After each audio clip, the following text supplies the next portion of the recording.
Guys आप भी लोगों की तरह फनी साउंड डाउनलोड कर सकते हो और वो भी 2 मिनट में। देखो कुछ नहीं करना है, हमें गूगल पे जाना है। गूगल पर जाकर लिखना है फनी साउंड डाउनलोड। ये लिखना है फनी साउंड डाउनलोड। लिख दिया, उसके बाद पिक्साबे, ये पहली वाली पे क्लिक करना है पिक्साबे पे। उसके बाद ये बहुत सारे आ जाएंगे, हमें कोई सा भी डाउनलोड। ये देखो ये हो गया।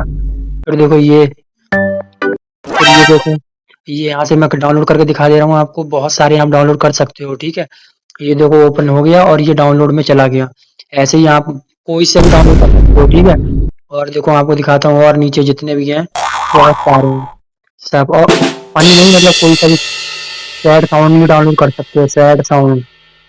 तो जो जैसा आप, जैसा मूड के हिसाब से जो वो हर तरह का आ जाएगा इस पे।